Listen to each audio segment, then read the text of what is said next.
Hello दोस्तों, सबसे पहले मैं आपसे रिक्वेस्ट करना चाहती हूँ कि वीडियो देखने के बाद सब्सक्राइब ज़रूर कर लीजिएगा। मैं इन वीडियोस को बनाने में बहुत मेहनत करती हूँ और इसी से मैं अपना खर्चा चलाती हूँ। जो भी सब्सक्राइब करेगा, मैं दुआ करती हूँ कि उसकी ज़िंदगी बहुत अच्छी, अमीर और खुशहाल हो। प्लीज़ प्लीज़ सब्सक्राइब कर लीजिएगा। हेलो दोस्तों, एक बार की बात है, एक छोटे से शहर में रहने वाले एक साधारण परिवार की। परिवार में एक बुजुर्ग दादा थे जिनका नाम रामदास था। उनके 2 बेटे थे, बड़ा बेटा सुरेश और छोटा बेटा राकेश। सुरेश की शादी हो चुकी थी और उनकी पत्नी का नाम था मीना। उनके 2 बच्चे थे, बड़ा बेटा अर्जुन जो 12वीं क्लास में पढ़ता था और छोटी बेटी रिया जो 10वीं क्लास में थी।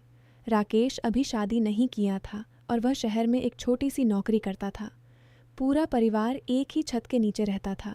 दादा रामदास बहुत समझदार और अनुभवी इंसान थे।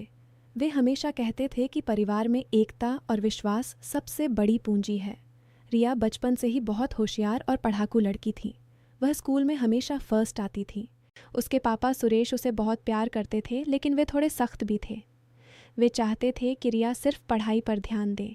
रिया की मम्मी मीना घर संभालती थी और कभी कभी पड़ोस की औरतों के साथ बातें करती रहती थीं। राकेश चाचा रिया को बहुत मानते थे। वे रिया को स्कूल से आने के बाद ट्यूशन पढ़ाते थे और उसके हर छोटे मोटे सवाल का जवाब देते थे। रिया को अपने चाचा से बहुत लगाव था। वह उन्हें अपना सबसे अच्छा दोस्त मानती थी। धीरे धीरे रिया बड़ी होती गई। अब वह 10वीं क्लास में थी। स्कूल में उसकी दोस्ती कुछ नई लड़कियों से हो गई थी। उनमें से एक लड़की का नाम था प्रिया। प्रिया थोड़ी चालाक और दिखावटी स्वभाव की थी। वह हमेशा महंगे कपड़े पहनती थी और अपने पिता की अच्छी खासी दुकान होने की वजह से पॉकेट मनी ज़्यादा मिलती थी। प्रिया रिया को अक्सर कहती, रिया तू तो हमेशा किताबों में डूबी रहती है। ज़िंदगी सिर्फ पढ़ाई से नहीं चलती, थोड़ा मस्ती भी कर। रिया पहले तो हंसकर टाल देती, लेकिन धीरे धीरे प्रिया की बातें उसके मन पर असर करने लगीं। एक दिन स्कूल में प्रिया ने रिया को अलग ले जाकर बताया कि उसने एक ऑनलाइन ग्रुप ज्वाइन किया है जहां बहुत सारे लड़के और लड़कियां मिलते हैं। वे वहां चैट करते हैं, गेम खेलते हैं और एक दूसरे को गिफ्ट भी भेजते हैं। प्रिया ने कहा, देख रिया, मैंने वहां से एक बहुत अच्छा दोस्त बनाया है। उसका नाम है विक्रम। वह बहुत समझदार है। हम रोज़ बात करते हैं, तू भी ज्वाइन कर ले, मज़ा आएगा। रिया ने पहले मना किया, लेकिन प्रिया ने इतना समझाया कि रिया ने सोचा, चलो एक बार देख तो लूँ। घर आकर रिया ने अपना मोबाइल निकाला। उसके पापा ने उसे मोबाइल सिर्फ पढ़ाई के लिए दिया था, लेकिन अब वह उसमें ऑनलाइन ग्रुप सर्च करने लगी। अचानक उसे एक ग्रुप मिल गया जहाँ बहुत सारे युवा सदस्य थे। उसने ज्वाइन कर लिया। पहले तो सिर्फ देखती रही, लेकिन फिर एक लड़के ने उसे मैसेज किया। उस लड़के का नाम था राहुल। राहुल बहुत अच्छे शब्दों में बात करता था। वह रिया की पढ़ाई की तारीफ़ करता, उसके स्कूल की बातें पूछता और कहता कि तुम बहुत होशियार लगती हो। रिया को अच्छा लगने लगा। वह सोचती, क्या बुराई है इसमें, बस बातें तो कर रही हूँ। धीरे धीरे राहुल से रोज़ बातें होने लगीं। राहुल रिया को अपनी कहानियाँ सुनाता कि वह एक अमीर परिवार से है। उसके पिता बड़े बिजनेसमैन हैं, लेकिन वह खुद बहुत अकेला महसूस करता है। रिया उसे अपनी स्कूल की बातें, घर की छोटी मोटी परेशानियां बताने लगी।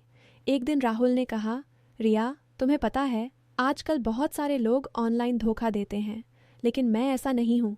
मैं तुम्हें सच में दोस्त मानता हूँ। रिया को विश्वास हो गया। उधर घर में राकेश चाचा रिया के व्यवहार में बदलाव नोटिस कर रहे थे। पहले रिया शाम को आकर सीधे उनके पास आकर ट्यूशन पढ़ती थी, लेकिन अब वह मोबाइल लेकर अपने कमरे में चली जाती थी। चाचा ने एक दिन पूछा, रिया बेटा, आजकल तुम बहुत व्यस्त रहती हो, पढ़ाई ठीक चल रही है ना? रिया ने हंसकर कहा, हाँ चाचा, सब ठीक है, बस थोड़ा ज़्यादा असाइनमेंट है। चाचा को शक हुआ, लेकिन उन्होंने कुछ नहीं कहा। कुछ दिनों बाद प्रिया ने स्कूल में रिया को बताया कि उसने राहुल को रिया के बारे में बताया है और राहुल रिया से मिलना चाहता है। रिया डर गई। उसने कहा, नहीं प्रिया, मैं किसी से मिल नहीं सकती, पापा बहुत सख्त हैं। प्रिया हंसी और बोली, अरे पागल, मिलने की क्या ज़रूरत है, बस वीडियो कॉल पर बात कर लो, देखना कितना अच्छा लगेगा। रिया ने सोचा और राज़ी हो गई। रात को जब सब सो गए तो रिया ने राहुल को वीडियो कॉल किया। राहुल ने कॉल उठाया। वह बहुत अच्छा दिख रहा था। बातें करने लगे। राहुल ने रिया को अपनी तारीफ की और कहा कि तुम बहुत अच्छी लड़की हो। रिया खुश हुई, लेकिन बातें करते करते राहुल ने अचानक पूछा, रिया, तुम्हारे घर में कितना पैसा है? तुम्हारे पापा क्या करते हैं? रिया ने बताया कि उसके पापा एक छोटी सी दुकान चलाते हैं। राहुल ने कहा, अच्छा। फिर उसने विषय बदल दिया। अगले दिन रिया स्कूल से घर आई तो बहुत खुश थी। चाचा ने उसे देखा और पूछा, आज बहुत खुश लग रही हो बेटा, कोई अच्छी खबर है क्या? रिया ने कहा, नहीं चाचा, बस आज टेस्ट में अच्छे मार्क्स आए हैं। लेकिन अंदर से वह राहुल से बात करने के बारे में सोच रही थी। धीरे धीरे राहुल की बातें बदलने लगीं। वह अब रिया से पैसे मांगने लगा। पहले छोटी रकम, जैसे मेरी मम्मी बीमार हैं, दवाई के लिए पैसे चाहिए। रिया ने अपने बचत के पैसे भेज दिए। फिर उसने कहा, मेरा मोबाइल ख़राब हो गया है, नया खरीदना है। रिया ने फिर मदद की। जब रिया ने पूछा कि तुम इतने अमीर हो, फिर पैसे क्यों मांग रहे हो, तो राहुल ने बहाना बनाया कि उसके पिता ने उसे घर से निकाल दिया है। रिया दुखी हुई और मदद करती रही।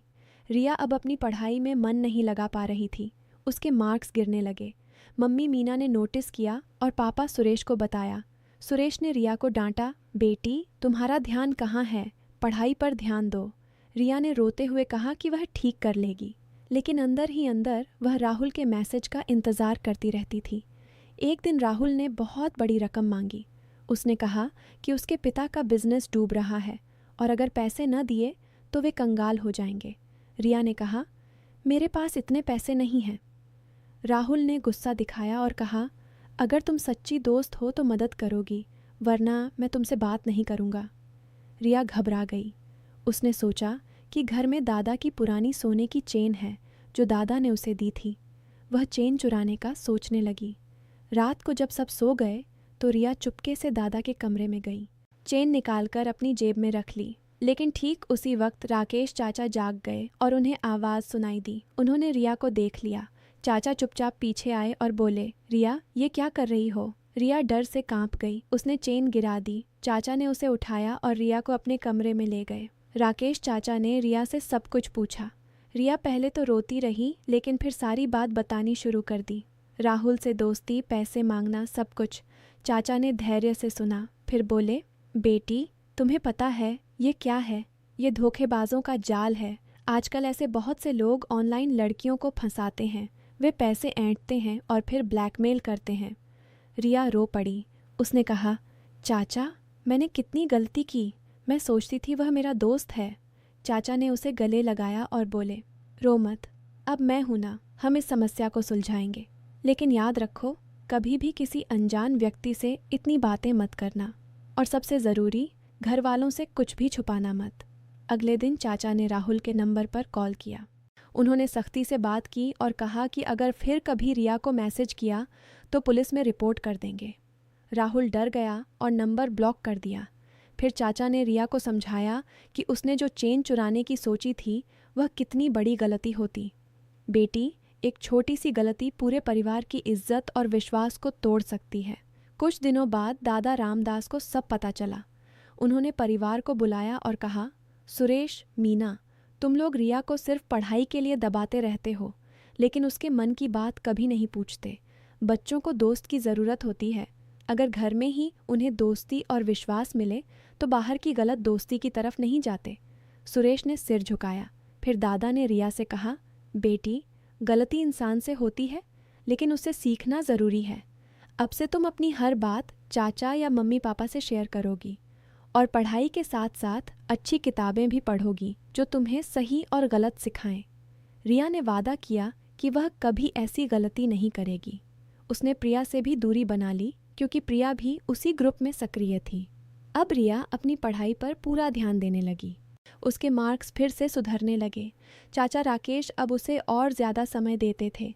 वे साथ में पार्क जाते, अच्छी किताबें पढ़ते और रिया की हर समस्या सुनते। एक शाम को पूरा परिवार छत पर बैठा था। दादा रामदास ने कहा, देखो बच्चों, ज़िंदगी में पैसा, पढ़ाई सब महत्वपूर्ण है, लेकिन सबसे बड़ा ख़जाना है परिवार का विश्वास। अगर बच्चे माँ बाप से डरकर अपनी बात छुपाएं तो वे गलत रास्ते पर चले जाते हैं। माँ बाप को बच्चों का दोस्त बनना चाहिए। रिया ने मुस्कुराते हुए कहा, दादा, आप सही कहते हैं। आज मैं समझ गई हूँ कि सच्चा दोस्त वही होता है जो सही रास्ता दिखाए, न कि गलत रास्ते पर ले जाए। समय बीतता गया। रिया ने 10वीं क्लास में अच्छे मार्क्स लाए। उसके पापा अब उसे ज़्यादा आज़ादी देने लगे थे, लेकिन साथ में नज़र भी रखते थे। राकेश चाचा ने रिया को एक डायरी दी और कहा, इसमें अपनी हर अच्छी बुरी बात लिखा करो, जब मन भारी हो तो पढ़कर देखना। रिया अब बहुत खुश थी। वह समझ गई थी कि ऑनलाइन दुनिया में बहुत से जाल बिछे हैं। एक छोटी सी लालच या अकेलापन इंसान को कितना नुकसान पहुंचा सकता है। उसने स्कूल में भी अपने दोस्तों को यह बात बताई कि अनजान लोगों से ज़्यादा बातें न करें और घर वालों से सब शेयर करें। एक दिन स्कूल में प्रिया रिया के पास आई और बोली, रिया, वह ग्रुप छोड़ दिया मैंने। मुझे भी एक बार बहुत नुकसान हुआ था। रिया ने मुस्कुराकर कहा, अच्छा किया।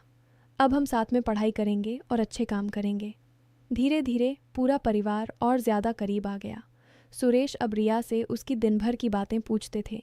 मीना उसे अच्छे व्यंजन बनाकर खिलाती और चाचा राकेश उसे नई नई सीख देते रहते थे। दादा रामदास रोज़ शाम को परिवार को एक नैतिक कहानी सुनाते। रिया अब समझ चुकी थी कि सच्ची खुशी परिवार में है। बाहर की चमक दमक और झूठी दोस्ती सिर्फ धोखा देती है। उसने फैसला किया कि वह डॉक्टर बनेगी और गरीबों की मदद करेगी। दोस्तों, यह कहानी हमें सिखाती है कि बच्चों और माता पिता के बीच खुला संवाद बहुत ज़रूरी है। अगर बच्चे अपनी हर बात घर वालों से शेयर करें तो वे गलत रास्ते से बच सकते हैं। आज के इस डिजिटल युग में ऑनलाइन दोस्ती बहुत खतरनाक हो सकती है। अनजान लोगों पर भरोसा करने से पहले सोचना ज़रूरी है। लालच या अकेलापन हमें अंधा बना देता है, लेकिन परिवार का प्यार और समझदारी हमें सही राह दिखाती है। अगर आप भी कभी ऐसी किसी समस्या में फंस जाएं, तो बिना डरे अपने माता पिता या किसी विश्वसनीय व्यक्ति से बात करें। गलती से सीखो और आगे बढ़ो। तो दोस्तों, आज की इस कहानी से आप क्या सीखे? क्या आपके मन में भी कभी ऐसी कोई बात आई है? कमेंट में ज़रूर बताएं। अगर कहानी अच्छी लगी हो तो लाइक करें, शेयर करें और चैनल को सब्सक्राइब करना न भूलें। मिलते हैं अगली कहानी में। तब तक अपना और अपने परिवार का ख्याल रखिए। शब्द संख्या लगभग 2800 शब्द। कहानी पूरी तरह मूल, परिवार केंद्रित, नैतिक शिक्षा पर आधारित और सभी उम्र के लिए उपयुक्त है।